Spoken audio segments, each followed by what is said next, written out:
themselves back to finals. So they're straight in the draft. Yeah, and they're basically going through the same bans as last time. TSM thought they had a pretty good red side, and I actually think red side is potentially stronger now that Zoe falls off. People don't care as much about the Nocturne or Kindred, and you get to go ahead and counterpick, as well as now have those target bans. We've also just, even before 816, we've been seeing teams start to utilize red side more intelligently, more focus on those counterpicks, as you were saying. If you can get a lane-dominant matchup, it could erase a lot of that disadvantage you had through the bans. Now that the disadvantage in bans is not even really there, I think it does make more and more sense, especially when we saw how well some of these guys can perform. Well, 6 bans done there. Quickly, Akali, Olaf, Raum, Tom Kench, Rakan, and Varus. So a little change there for TSM, but once again, Ryze first pick for Damonte. And the change for TSM pays off because they hit ban Syndra in that spot as well. And if you're first picking Ryze, you're showing for the whole best of 5. They're going to prioritize Ryze over Syndra for Damonte as a first pick. And so that actually gives TSM a lot of information here. TSM are definitely feeling themselves because this is the first game that they've taken off Echo Fox. This split, Fox were 3-0 against them, and the last time they played before this was that 25-minute tiebreaker stomp for Echo Fox. I'm also really excited to see, does he just blind Kai'Sa again? We saw Thinkard say, that was very disrespectful. We hit him with the counter pick, we're going to slam him. Well, it did not work out at all. If you can get away with that late game scaling pick, maybe Sven is just comfortable to do it each and every time until Lost shows him, nope, can't get away with it. And then they might go for the Draven, plus maybe a more aggressive support here instead of the Tom Kench. Something like an Alistar would pair up quite well alongside it. Yeah, or even a range support, right? Things like that can be very powerful. It is more risky. We're seeing such a high priority on tank supports, but there is also that possibility. Well, we'll see, but it looks like I do like this as well from Echo Fox. They are going to run it back. They'll change up the support, of course, with Tom Kench banned. So Smoothie going to lock in a pretty famous champion for him. It is Alistar. It's always funny when you see this. Like, there's two ways to look at it, right? It's either confidence or it's desperation. It's one or the other. Like, do you think that, hey, there was this little thing that went wrong and we will fix it and we will blast this matchup in game 2? Or is it, well, we lost, but there's nothing better, so this will make us lose the lead, right? And you have to kind of see them perform in this matchup, because I feel like if you go down 2-0 with 80 counterpick both games, you have to rethink your counterpicks and rethink your draft completely, because then they would probably swap to red side and figure that out, maybe go Kai'Sa themselves, but regardless, that's not what's going on right now. That's for the future. Right now, Bjergsen locks in that Syndra, the signature pick for him. If Bjergsen ever had a signature pick, it is that Syndra that they didn't ban this time because they thought Damonte would take it, and now that's a big thing that the Draven has to worry about. It really is, and even just Damonte in this 1v1, you gave Bjergsen one of his best historical picks. He has slammed on it internationally in North America. He has been very, very good on it. He does get the counter pick. We'll see if Damonte can be a bit more effective this game on the rise. He had a decent game. I think he was good with his map pressure, and I think was a big part of the reason they were up a lot of turrets. But you need to get that Draven rolling, it really feels like, to have that late game team fight effectiveness. Looks like the plan is continuing though for Echo Fox. They're trying to make this bot lane the best it can be. 2 top lane bans there for TSM with Gangplank and Rumble, and a Morgana ban there for Fox. They're just trying to kind of punch down with his champion pool. That, to me, these bans from TSM are telling me that Haunter wants to play a tank this time around. When you see the GP and that Rumble kind of blind banned, it's not like he's not going to have a response to it. So that tells me that TSM in this next pick are going to pick their top laner and then leave their support for last. So we'll see if that happens. Another thing to consider here too is when you have Trundle, you want the enemy to play a tank top. So you want to remove GP, you want to remove Rumble, and you potentially want to pick Gnar for yourself so that he doesn't have that champion and you have somebody to steal stats from. Because a counter to Rumble is don't have anybody be tanky on your team, and then he has no stats to really steal with his ultimate.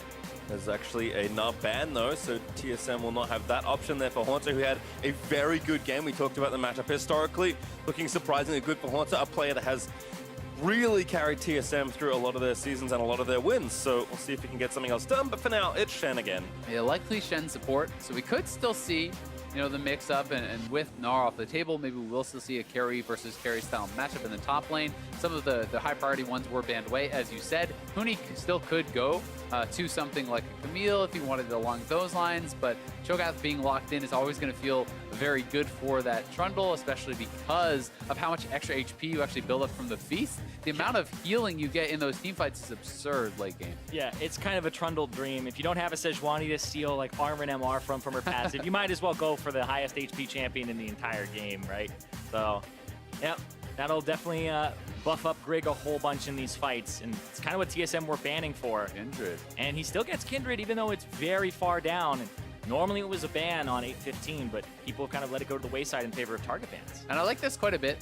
Dardoch, putting him back on a carry, give him the ability to take over these games, be that big damage source. He was a playmaker in the first game, but if your carries are not following up on that, not able to actually knock down those targets, you're not going to be able to win the team fights. In this game, they have engaged from the Alistar. They have the front line with the Cho'Gath, double marksman composition too. And he's somebody who, even in the Eyes On, talks about he wants to be a big force in the games. He wants to be somebody who carries, has a bit of what people will call an ego. But in that last game, when it felt like he got his team an advantage, he's not able to carry them, swaps it up to a carry, and now he's saying, get on my back, Echo Fox, because Huni may not be having the best day right now, so I need to step up as our #1 carry. I'm going to be very interested to see how this Kennen does. Is it going to be AD? Is it going to be AP is my first question. If you go AD, you have a superior matchup against this Cho'Gath in the lane, but then it's harder to team fight. So you can go either option, and with Syndra here being a big source of magic damage, we could see Sven going back to the physical damage Kai'Sa build, so there is some flexibility there.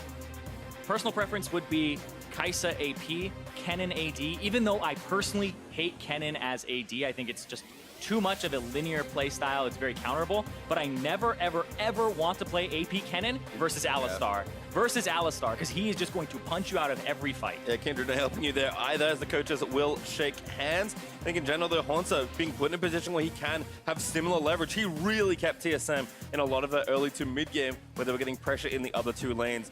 His individual performance versus Huni is something we'll continue to chart here in this game.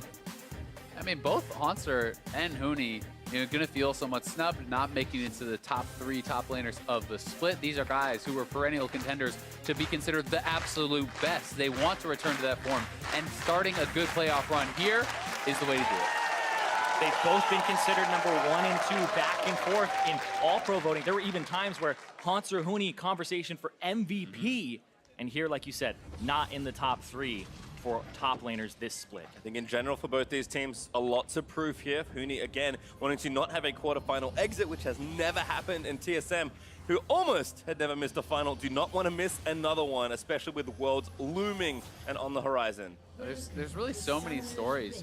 We heard Dardoch talking about it at the start. Like, the way that they rewrite their stories on Equifox is by winning, right? So many people have talked about these guys and why they haven't been able to make finals, whether they're chokers, or they're toxic, or they're this, or they're that. They have rookies.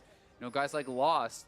He wants to just prove that he can have success on something other than Varus and, really establish himself as a strong bottom lane player for Equifox. Looks like everyone just spreading out for now, though. Lost, ooh, gets some early gold, catches an axe as he does deal some decent damage to Mithy. That looks like they'll just move themselves back around. We'll get very similar looking lane matchups here. Yeah, very similar, but Hauntzer has the press the attack. It will be the AD here, but he is starting the Doran's shield, so it's a defensive kind of AD. I'll scale up, get Blade of the Ruined King against this guy who's going to stack HP. And one of the reasons you actually often have to go for a Doran's shield instead of a Doran's, Blade and these sorts of things, more aggressive options in this matchup, is because with Comet, with the Vorpal spikes, you're actually getting hit and harassed pretty heavily from that. So you need to have at least a baseline level of sustain. You don't actually want to go for something other than press the attacks. You don't want to take that hit and damage in that way. So you're kind of going to take it from the Doran's shield and eventually probably build into a Blade of the Ruined King where you can start to ignore some of the Cho'Gath damage. And man, that side Mortis there, that thing that just popped up for Beerson, 33-9 on Syndra out of 42 Pretty games. good. He's won 33 of those.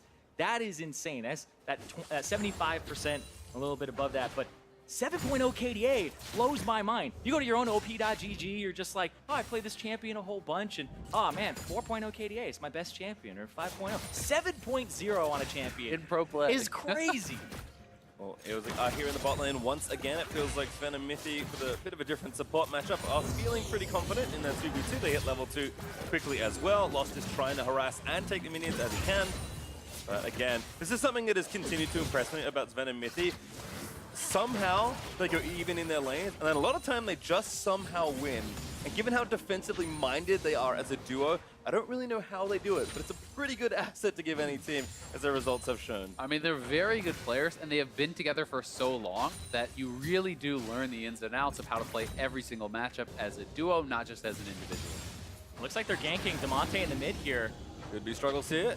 Demonte trying to run around, but That's a long Bjergsen looking road. to slow him down. Great flash, but the stun also connects. Unfortunately, Grig not running that way. Yeah, they don't face check it because they don't have vision there. And because he's playing that side, it's kind of indicative. Dardoch is on that side of the jungle. You don't know if he's in that bush. And if a Kindred pops out after you've blown your scatter their weak, you can't really reinforce your Trundle. Either way, very nice gank here from Grig. Basically just walks straight through to his next camp, wasting no time really at all. Doesn't even have to use any abilities, gets the flash. And now that does set up for a potentially very easy regank onto Demonte. You can look for something like a flash pillar that slows him down enough that you're almost guaranteed to get Scatter the Weak and go for that full combo.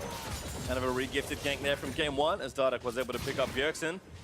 Look at the turret pressure is reversing. This is, I think, what we expect in this 2v2 matchup.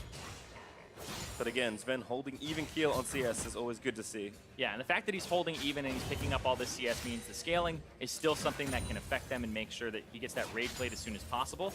Last game, the team fight around the Ocean Drake accelerated the scaling. He got the raid played very quickly, and it kind of pushed the Draven out of the game. So we need to see what they're able to do here. If Lost can actually get a cash in on the Draven, because that's passive. Yeah, really nice there from Mithy, but again gonna get turned around a bit. Puts up the Spirit's Refuge, gets stunned on the other side by Trample. The Fox just take the trade and actually seem to win out there. Yeah, it definitely did. It was a nice taunt, but Smoothie peeling very, very effectively there for Lost. And, you know, that trample stun allowing a lot of extra damage to come out. And this is why you go to Orange Shield. You really can get poked pretty heavily with the Vorpal Spikes and the Comet in that early stage of this lane. And that is why you're usually seeing Kennen rush towards a Vamp Scepter, rush towards Lifesteal. Because once you start ignoring that poke, then Cho'Gath really doesn't have a lot of threat onto you. And something I'm noticing too is that Huni's maxing the W first. A lot of the times there's the E max for the wave clear, and sometimes the Q for like full AP poke build, but it's just for the silence duration early on in the game, just to make it so that he's able to push, wave clear, and then he's gonna have enough mana, right? For those of you not playing at home, Bjergsen is not level 6, so Demonte took a real bad trade, and Bjergsen is going to try and zone him off this way. Well, Syndra is interesting because she got a buff to her Q in 8.15. 8.16, Electrocute got quote-unquote, people were saying it's nerfed. It's nerfed in burst, but you get it every wave. Smoothie in there again. Tondo is going to connect from Mithy, but Smoothie again able to get the follow-up stun. Oh no, that Spirit's Refuge was real nice. That is auto-attack based. Yeah, very well timed. And you actually lose the buff too. If you do expend that empowered auto there, it's not like you save it for later. So well timed from Mithy, and the trades back and forth have been pretty good. You see Lost is up a bit of farm, but it is not a massive lead, and I'm excited to see where he goes with his build this game. We saw he did go back into the Bloodthirster after dying by the dragon. Will he go straight Stormrazor and try to dominate? Because you kind of feel like he has to for this pick to really be worth it. Yeah, the Stormrazor feels like you get that as your first item because it's weaker as your second item because it's that larger spike that you can get and just kind of force people out of the game with those trades. And it's still kind of quote-unquote the laning phase where the Kai'Sa's still facing against you instead of you're going against somebody like the Kennen later on. Well, speaking of Kennen, Haunter here looking decent with a 10 CS lead, but Huni, it just seems like based on positioning, playing a lot differently in this game. There are two control wards on the left side here for TSM, and Huni does not want a repeat of last game. Yeah, with the wave stacking up like this, it's always a scary moment because you're not sure, is the jungler coming up and getting ready to dive you? If you get dove on a wave like this without TP, your game is just often over as a top laner. We know that Trundle is not there, but he does not, so he's got to play it safe. Yeah, he's got to play it safe. There's nothing he can really do. If the Trundle's there, then he's there is kind of what you have to say. If he has it, then he has it. Because Dardoch's on the opposite side of the map, and he can't really go to the top side with his red coming up. Dardoch has also been very quiet this game as well, normally known for such aggression, but kind of farming it out towards 6 here on the Kindred. Grig pretty happy to just farm things out and not be interacted with in his own jungle, given how strong Kindred can be 1v1.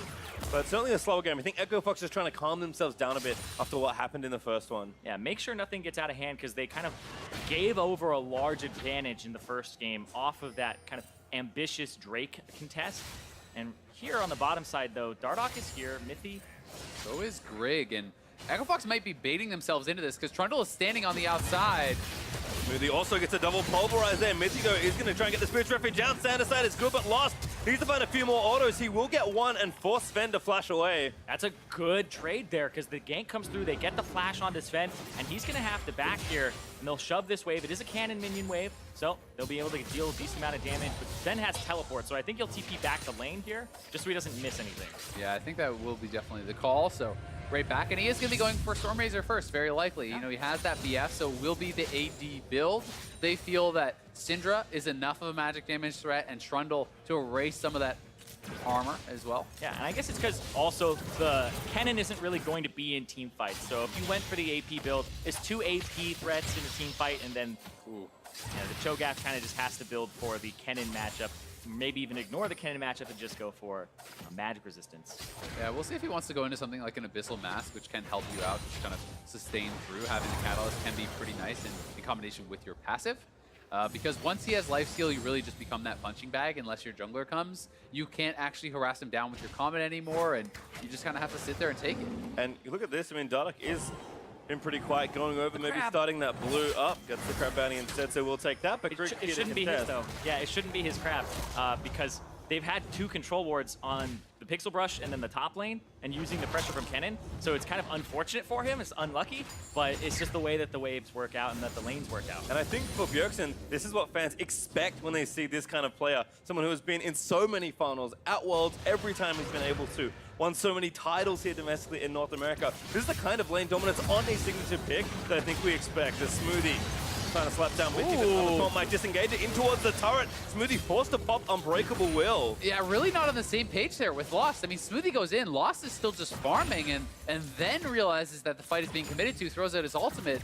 You need to have Lost getting ready to auto as the combo goes in, and that was pretty poorly coordinated from Echo Fox, and the fact that Smoothie's now down in ultimate with a long early game cooldown means they probably can't go for it again for a while. Yeah, and also Mithy, I think it's kind of hard to appreciate how well he's using the Spirit's Refuge. He's placing his Q appropriately, because a lot of people just pull it through for the slow, go for damage. He's being very defensive here and saying that, Sven, you're going to 2v1, I'm basically going to give you invulnerability against Lost. And what he did is he blocked Smoothie's stun there. Smoothie went for the trample stun. It was blocked as soon as Sven was walking through the Spirit's Refuge and didn't get stunned so that the extra damage could come through. Well, Damonte again back here, but has to be careful. Does have Merc Treads on charging up the tier, but Bjergsen continuing pretty dominant look here in the mid lane. Lost Dardoch. Returns to bot side. Dardoch wants to try and farm through bot here. Lost looks like he's trying to bait a little bit. I think he wants Mithy to go forward onto him. Yeah, wants him to think that he's roaming, but also this is going to push towards them. Here comes Grigg. Oh, surprise! Onto him. There's a Trundle here, so now Dardoch gonna force it. Round ward. Again goes in for it. There's the roam up over. Damonte does roam down, but the ult from Mithy will protect their jungler. A good bit of pressure here, again, from Echo Fox. They do get a flash out, they get the stand united, but they're not getting kills. They're not getting more than that, so we'll see if they can actually come down and continue this pressure, because now Dardoch should have a tempo advantage, knows Trundle is down a flash, and we'll actually spot him here. Yep. Kind of push him away, and that's also another tempo advantage because it delays his back, keeps you out on the map, gives you an opportunity to go for this Drake. Nice dive here from Fox again, playing a much more patient style of game, it feels like. Mithy is going to check out the area, so he does know what Fox are up to. Bjergsen also is available for a potential roam. Both top laners don't have TP this time around, so this should likely be Echo Fox's Dragon. Monster has it very soon, though, so either way, it's going to be Echo Fox Dragon, so that is what they get from the pressure, and that is nice of them. Yeah, this time, make sure that Monster doesn't have teleport.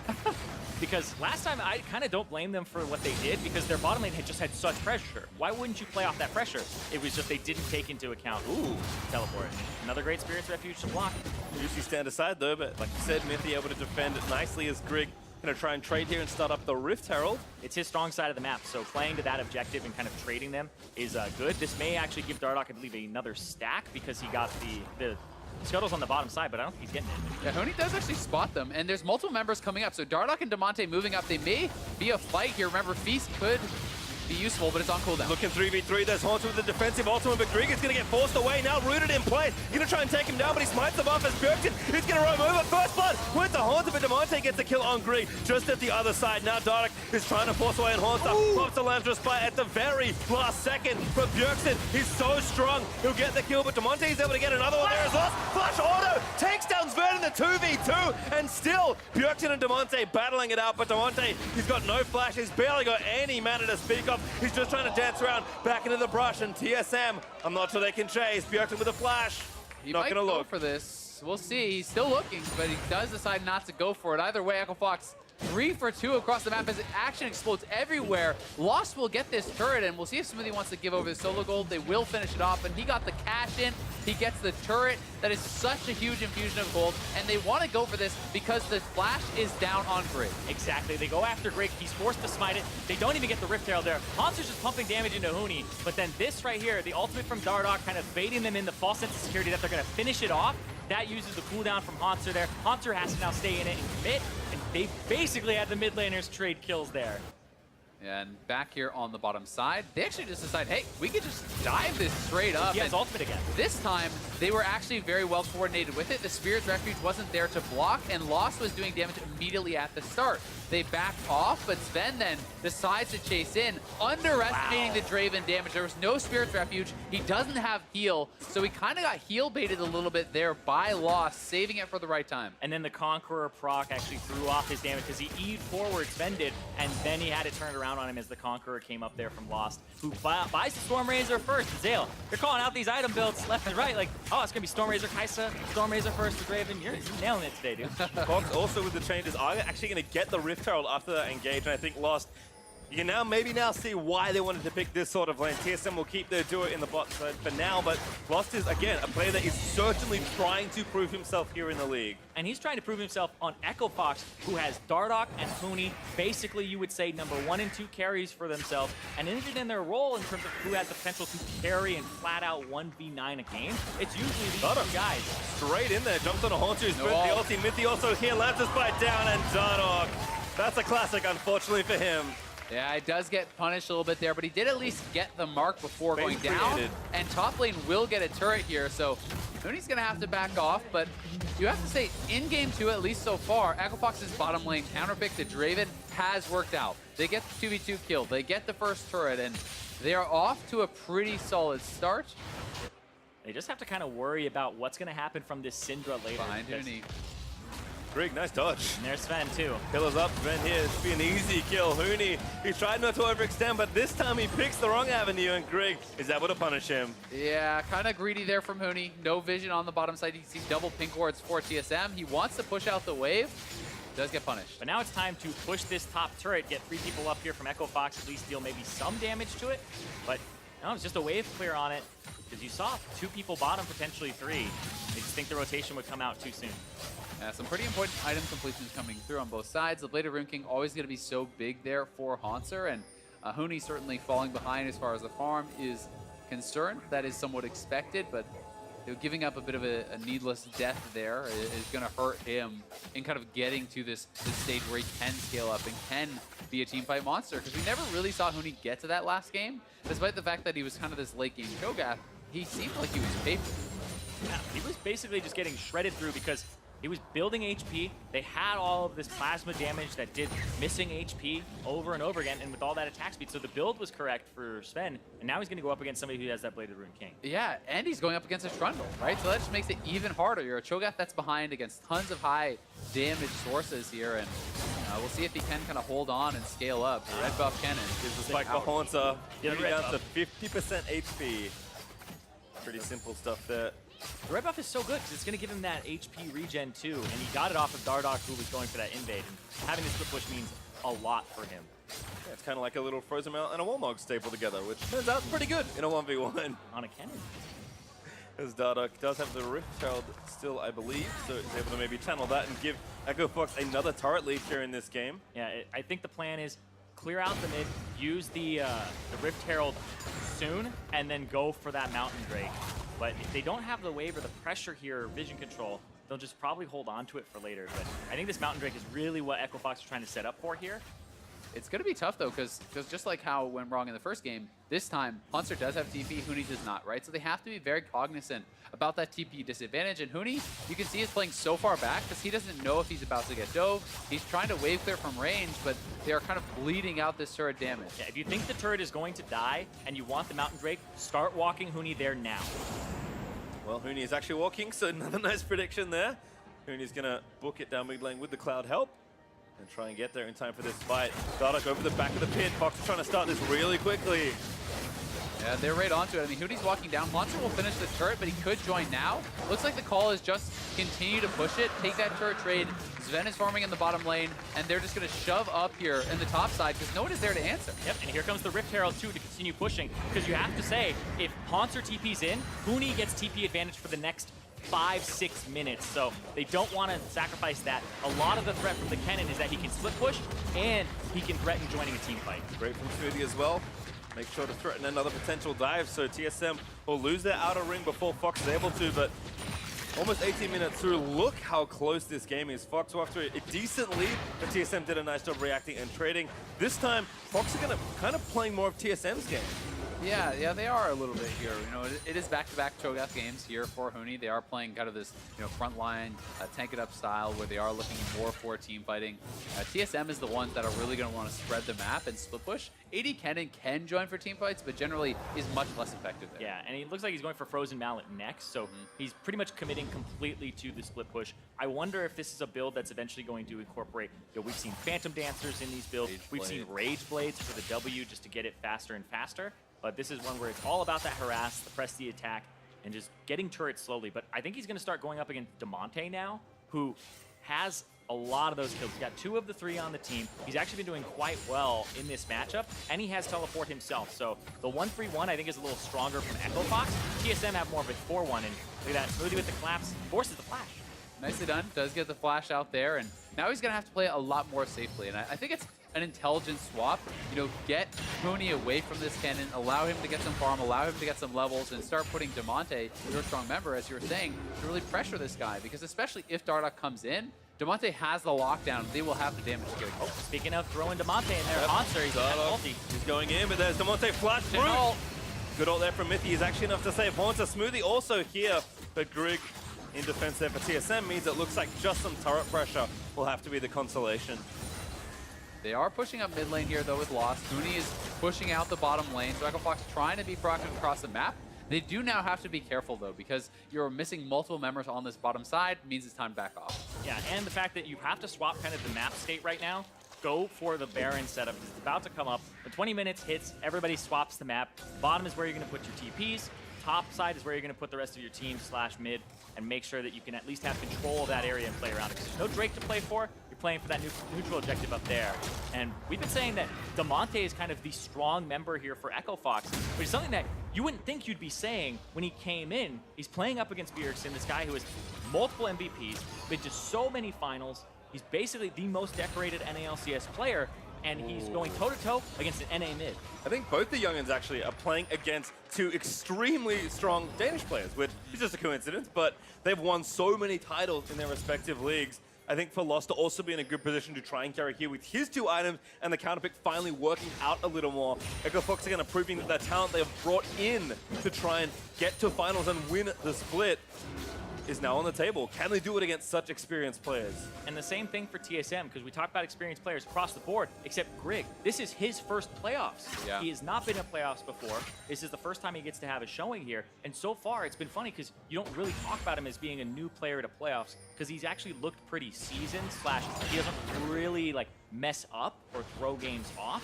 So he's been really consistent for TSM. He's just upping the consistency level that he's had to be consistently a force to be reckoned with. Yeah, especially in those big moments. His smites have been on point, and here comes in that TP. They're looking for a flank. Damonte is looking for something here. It's actually Huni. Never mind that. Smoothie with a combo. Jackson, goodbye. Dardoch able to take him down, and now Haunter getting chased by the rest of Huni. He wants blood. Righteous scoring flash forward. There's the portal in. Haunter about to transform. He's not going to go very far. He goes down as well. They're going right for Baron. It's 21 minutes in. They have the Mountain Dragon. They still have Feast on Huni, and they're trying to blow this game wide open. Looking good here, but now Grig, he's stolen a lot this split. Mithy also around the side. Maybe going to try something here. Grig, he's going to go. No! You're kidding me!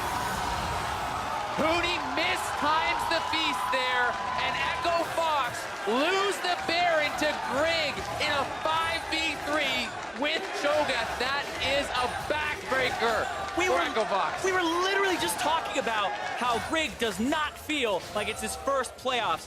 The nerves of steel to flash in, throw down against a Cho'Gath. And of all things is insanity. And understandably, it's time for an Ace of Predator replay, boys. Yeah, here it is one more time. Smoothie with the great engage. Flash, headbutt, pull, right onto Bjergsen. He is gone. That was very nice from Echo Fox. And then Huni, he can make this flash knowing that there is no flash available on Haunter. They chase him down. It's 5v3. Great. Echo Fox should get a free Baron, but then from here, you have to remember, there's no smite on Kindred. It actually looked like he used it on the Scuttle, so that was a bit of a poor decision there from Dardox. And it's up to the Feast, down to 68 when Greg flashes in and smites it. That even went down to like 200. That was a way off piece there from Huni.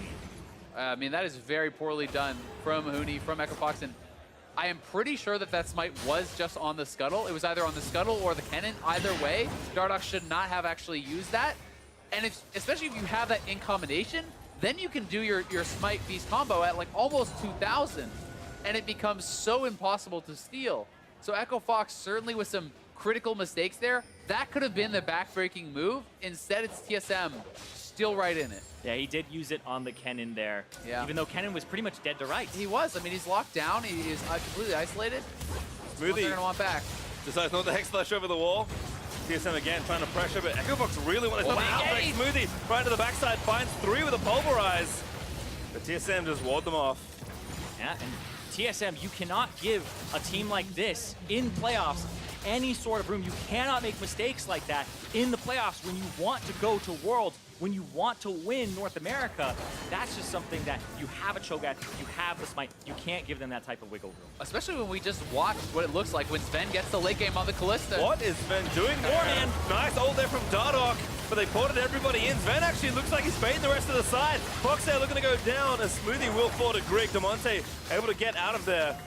TSM knew what they were doing the entire time. Yeah, TSM with Sven late game on this Kai'Sa. He has been looking monstrous. He has the self shield with his ultimate. He has the Stand United shield that has so much to burst through. If you cannot kill him instantly, you will not be killing him at all. TSM coming out on top in another fight. And now the gold, even the Drakes about to have 1 Mountain Drake apiece. There's still some time left on that Baron buff for TSM, but the game state, it was about to swing into Echo Fox's favor off of that mid lane fight that Smoothie had set up with the headbutt pull on Bjergsen, and then it just all gets taken away from Greg. Greg, the least experienced member on TSM.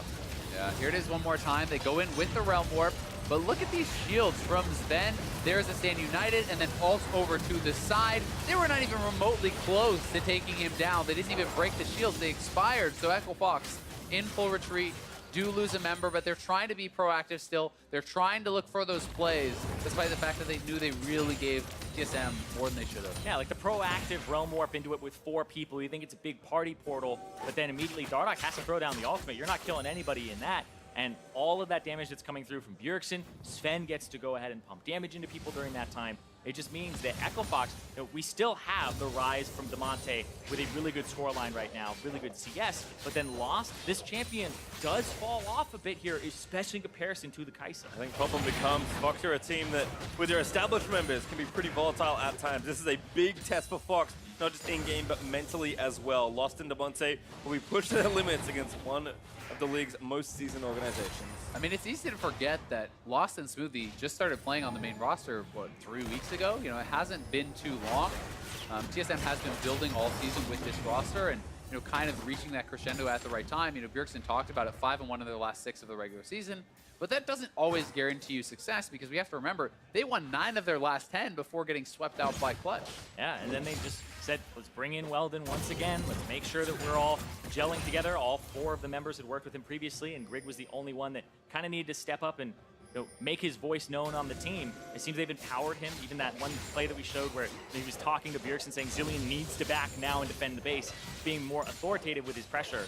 And so TSM, we've said multiple times that they'll start falling behind early, but their late game is where they shine. It hasn't been those early proactive plays, so now the game definitely in a state now where it's later, they have that scaling advantage, and that they'll be able to potentially take over here, so Fox have to keep the pressure on. Yep, with Baron dropping off, the game has reset some. It's back up in a minute 50. As Dardoch and Huni trying to get some damage done here to that tier 2, but TSM rotate in. Pretty simple stuff for them to make sure that doesn't happen, and we saw Fox use their global pressure very well in the last game. We'll see if they can get the same thing done, but TSM have just felt felt like they're reading every move that Fox are going for here. They are a good defensive team, and I think part of the reason is, again, partly experience, but also just how well they're able to read the map and say, you know what, we know you're going to do this, where they're in position now, and eventually they just kind of grind you out of the game. Yeah, they have so much confidence in their carries for the late game, in the fact that Bjergsen and Sven will perform in those late game team fights, because those guys have done it for so many years and have played at that high level for so many years. But I don't think it's a foregone conclusion in the late game, because while TSM has a scaling advantage on the Kai'Sa, you still have an AD Kennen on your team in comparison to that Cho'Gath, who should have more of an effectiveness in the team fight. Yeah, and even outside of the team fight, the fact that the Kennen will be able to just keep pressure in the side lane, having side lane control later in the game means so much, because it affects all 5 members of the enemy team in terms of how they have to respond to it. Right now, Kennen is catching the wave. He'll push out another. Cho'Gath is running up to join, so he doesn't have to use TP, and that's Baron in 35 seconds. Nice bit of pressure though. Fox threatens Ven on the left side of the map, and he TP's out of there. Grig also back away. Baron is up in 25 seconds, so Grig should be able to make it back. Dardoch though just kind of hopping out of the way. Puts the Ghost Porry down, but here's Bjergsen. Blue trinket down, stun, not gonna land. Oh, that is scary, because if that hits, you might just get one combo, honestly, in that Bjergsen ultimate. Yeah, he's had to think about that, where he's like, Merc treads, and let's go Black Cleaver too. But it looks like he's going to go for maybe Blade of the Ruined King next, so that he'll have a little bit more in terms of vamp. But that's not going to give him too much defense. I wonder if there would be a QSS later on, because you see Damonte's thought about it with the Banshees. Yeah, definitely the case. I also feel like he just thinks he needs to do damage in these team fights for him to win, right? So Blade of the Ruined King certainly does make you an additional threat, and they would have a lot of damage threats on this team if he can really kind of scale up in that regard. So we'll see how they want to play it out. With those Merc Treads, you can somewhat rely on your ultimate, but if TSM coordinate perfectly and you die before that Lamb's Spike comes out, it's off to your game. Understandably, you can see how much attention is being paid around Baron, though. That was 2 global Van's TP and Damonte's ult, but now the TP in from Fox. Here we go again. All right, Grig, basically in the same spot as last time. Fox do not want that to repeat. Smoothie's like, get out of there, get out of there. Feast down the Baron, Echo Fox. Now we're going to try and take over the team piper. Here's Sven. We're going to shred down the front side of Fox. Smoothie almost falls on the Lancer Spite. Going to keep him alive. Sven gets silenced. He dashes out, though, with the killer instinct as Dardoch ate a big chunk of damage. Bjergsen again still fighting as Damonte, and Haunter will be lost by the TSM top lane, but Sven flashing in, gets silenced, he's dead! That's a double kill there for Damonte. Bjergsen does get a kill on the other side. With Fox able to get that, it's only Grig left now. And they can push top lane, they have the Baron, they have the wave. If they stop Grig, these are long res timers. They can knock down this inhibitor. And that was just perfect skirmishing from Echo Fox. The fact that Smoothie stayed alive, they all kind of grouped up on the other side of the wall and said, this fight is not over, we are not out of it, and then they jump onto the back line when they're chasing down Damonte. Talked about Fox always looking good when scrapping. That was a scrap around the Baron pit. Fox should be able to get at least this top inhibitor turret. The respawns are coming, they're looking to stay for this inhib. Yeah, and Dardoch is pushing mid, so they'll at least get this middle tier 2 simultaneously. The Dragon is up, there's a mark for him to take. Let's get that for Dardoch there, sitting at 6 stacks as he takes this one. So much gold in their pockets here now, too. Almost, there's like 10,000 plus gold for them to spend as they're going back to base, and here it's going to be one more time. Echo Fox needed this one, even just for the confidence. You can see Smoothie completely denying Grig's entrance to the pit, and then Smoothie solo on HP. Look at the perfectly timed Lambs or Spite. They invested so much on trying to burn down Alistar through his ultimate. Yeah, and right here, I love this part, where Dardoch and Smoothie look like they're out of the fight. They're gone. They go over the wall, but then they say, no, wait. Bjergsen goes too far forward. They catch him. Dardoch flashes back in, and so does Lost to get in there. And it works out. Fox with a pretty big gold lead. A lot of damage done by Damonte, who we were looking for to kind of excel in these fights. And now TSM are running out of things to defend as Fox are quickly pushing the bot lane. Yeah, they have that top inhibitor down, so this allows them to go to the opposite side of the map. Ocean Drake is going to be taken here for them too, so they'll have that extra regen as they siege. And we have to give a lot of credit to Damonte. I mean, he's been playing the side lanes well. He's 5-0-4 up against Bjergsen, who had counterpick. Historically the most dominant player in NALCS history. And he is a rookie, and he is performing this well. So really stepping up here when Echo Fox needed it. Yeah, came in for Phoenix halfway through the split, got a little bit of a debut of him at like Rift Rivals, and then afterwards was back and forth. And they said, actually, we are going with Damonte, who I remember in Academy had a really great showing, called him Demonster one time because of the plays that he was pulling off. And Rise is one of those champions where he shows he has that mechanical prowess.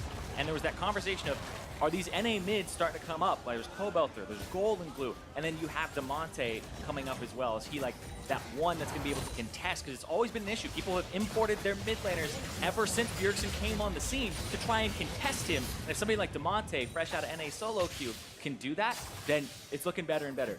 Yeah, and it really is impressive for Echo Fox that Uni, who has really been their franchise player, that they can compete and win games when he is not playing his best, when he is not, carrying the team, and that's how people thought Echo Fox would succeed. He's frankly having a bad day. He has the flu. He's sick. If they're able to actually win when he's in pretty much his worst condition that he has been on stage, then absolutely that bodes well for the team. Well, you can see still the pressure continuing now for Fox. They know they're pretty close to sealing it shut on this game. Damonte has been just slowly grinding down the mid turret. Fox again playing it patient, something that they've been kind of criticized for in the past when they haven't done it. Yeah, the supers are crashing in the top now. TSM will likely have to respond soon. So Echo Fox closing in. Also maybe looking for a flank here, but there's again Smoothie gonna jump in and try and initiate Dardoch. Gonna force Mithy's W out. And again, just slowly walk forward here. Dardoch looking to play aggressive. He's so strong on this Kindred. Ult out from Lost, looks to snipe Mithy, but he can't quite grab it. Inhibit's forfeit in mid lane though. And maybe Huni even tanks this up. Wave isn't quite in the position, but Fox, again, just being patient, not overstepping their boundaries this time. Yeah, they have the wave. They can continue this shove if they want to, but also might be worth just resetting at this point. They have a lot of gold in their pockets. They are sticking around for now, though, and looking to get this third and final inhibitor down. Well, there's Huni again, frontlining, feeling a lot more confident in this game. TSM, they're still trying to fight. They know they have to protect this last tower. And a lot of that is that this isn't that AP Kai'Sa. It doesn't do that immense amount of damage with the Plasma stacks over and over and over again, right? The Plasma has that AP ratio that you need to tap into, and he hasn't built any of that aside from just the Rage Blade. Yeah, and Hanser isn't able to sit in those side lanes. They're being pressured too heavily. He can't get that 1v1 that he is built for with this Rage Blade, with the Blade of the Rune King. You're supposed to be sitting there wailing on Huni, chipping him down. In a 5v5 fight, you do not have the time. You are very squishy and can get absolutely shredded by someone like Damonte or Lost. I see assist being there from TSM onto the next marked Kindred camp. That would be Damonte's 8th stack if he was able to grab it, but it looks like after a very hefty Baron power play, Fox are just going to reset things and try and close out the game. And Damonte feeling confident in this playoff game because he just bought a Magi's. Yeah, I saw the 10-stack Dark Seal, and I was like, I don't know if he's going to do it or not, but the Magi's coming through. There are definitely better items. You can buy the Spellbinder here for Ryze, which is fantastic, but he's saying, we're going to just close this one out with style. Yeah, exactly. If you are confident that he can close out the game right now, he buys up that Sorcery Potion, you buy up that Magi's, and he is going to have a ton of AP, a ton of power immediately, and they're going to look for one final fight. Yeah, and Dardoch now has the QSS that we talked about earlier to make sure that he just does not get blown up immediately by Bjergsen in the CC, and then he has some form of counterplay to it. But there is the item spike to the Infinity Edge for Sven simultaneously. So, inhibitor respawns, minute on Baron, 2 minutes on Elder. This is where the teams are frantically talking about exactly what they're going to do. And Damonte's caught.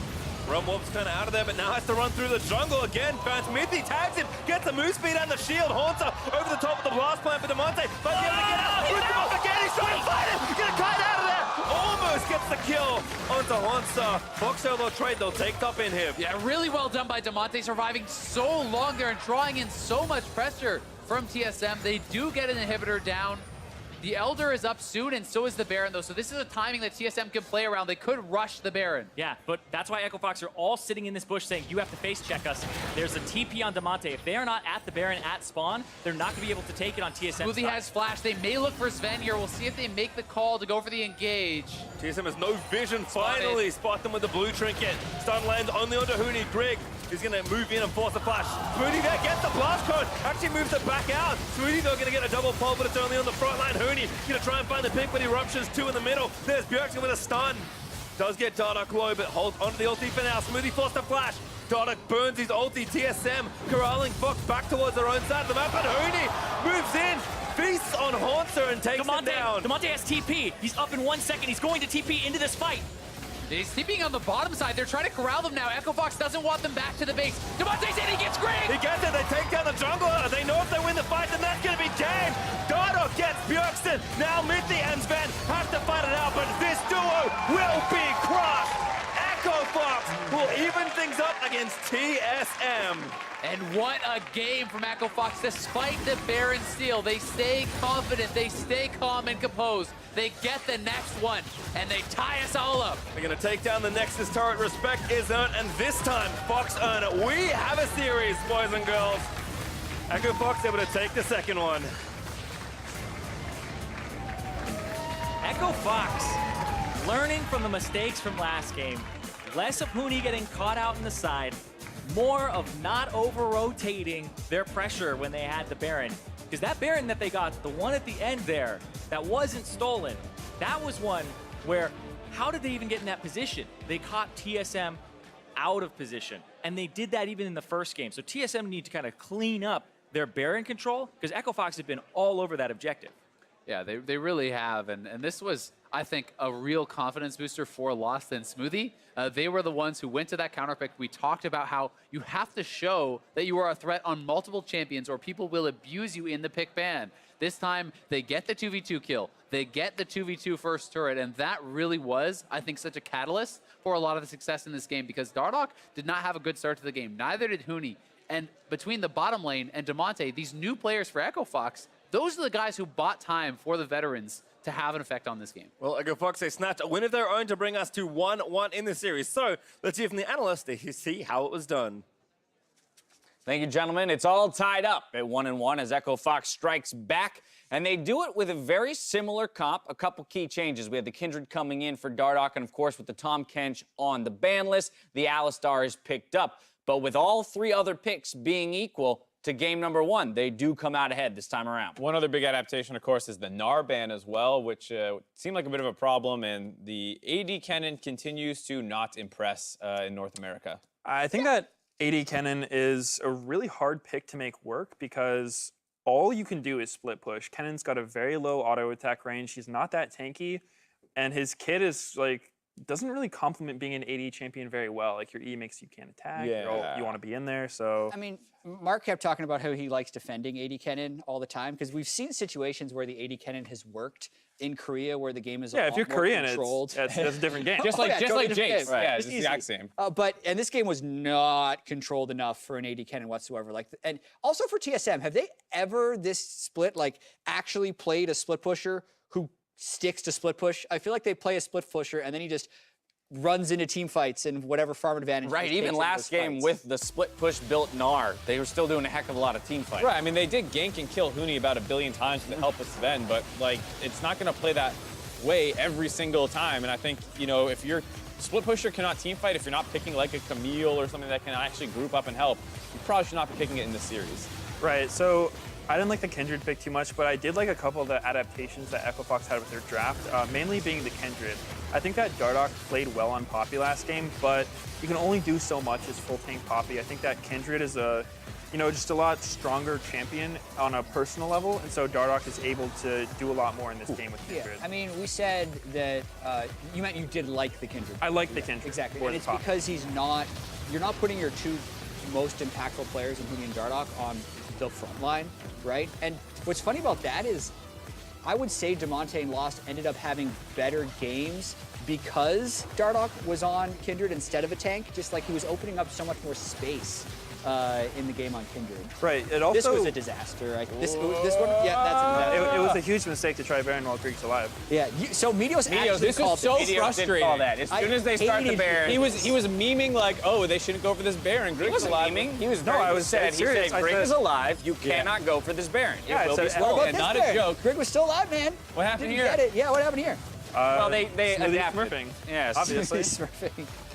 I but actually thought this was incredibly well played by Echo Fox. Smoothie zoning Trundle, and then Dardoch saving him at the last possible second. He had about 1 HP with, I think, an Ignite on him. Yeah, and So really well played there. Bjerg and Sven weren't on the same page there. Oh, and Bjerg had flash ult the whole time, never used it, while Sven did flash it. And the thing is, we rip a lot on Huni for dying in the side lanes, but even going This back fight. before this, a little bit further back in this replay, Huni actually landed Rupture after Rupture, and it stalled TSM from getting through these choke points and chasing down kills to the point where Damonte can actually respawn, come back. He also flashed in and got a kill for himself. So, like, this 4v5 was actually won almost completely off the back of Huni, and I think we've kind of been memeing in this series a little bit, so it's good Oh. to have the daps when he needs them. Yeah, Now they- this. Oh, go ahead. Oh, Nikhil. sorry, yeah. Huni has been racking up the isolated deaths like Yeah. nonstop. He's the It's like king. candy. He's like, oh, I'll take another one. Yes. He is the Definitely. king of it. He's full on addicted, but he did have a great fight there.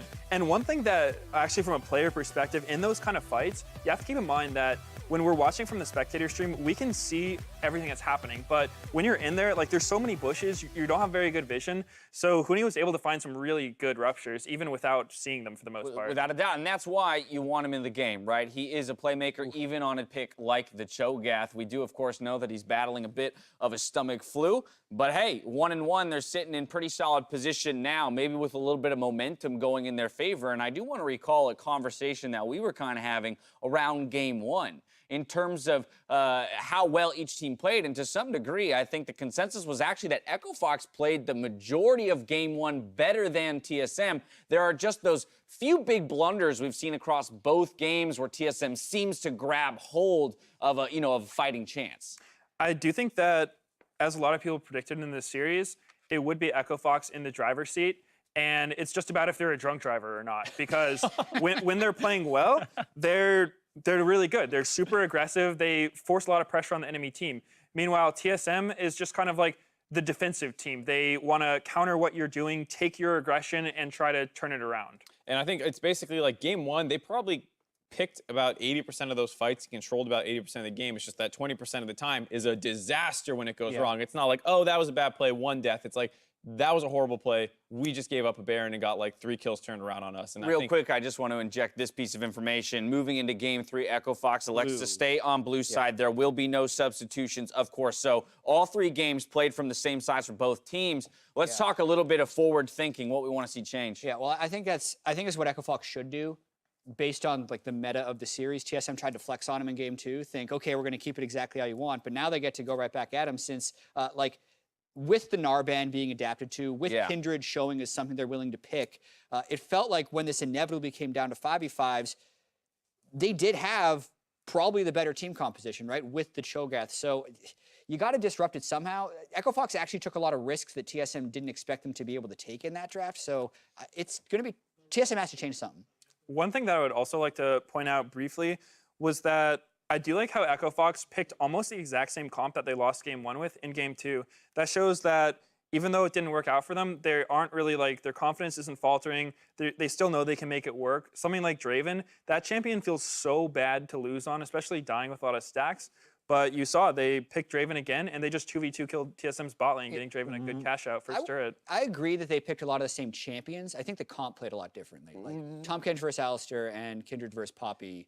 It put Dardoch in a carry position, and it made the bot lane even more aggressive, probably. The other thing I'd want to throw in too is just like when you go to the same side time after time, what's happened in the CLG Academy matchup that happened on Thursday, where the team that just won would then lose the next game because they're like, hey, we won, let's stay on the same side. And the enemy run it back. The enemy team adapts to what you just did. So you're like, yeah, let's play Draven this again because it seems to be working. And then the team's like, well, we're going to change things up. And so I actually don't necessarily love when the winning team stays on the same side because it can feel good, but like, if it's going to go back and forth multiple times, like the enemy team will do something in response. Well, the series is all tied up. Echo Fox versus TSM. We're at 1-1. See who can bring the series to match point when we return.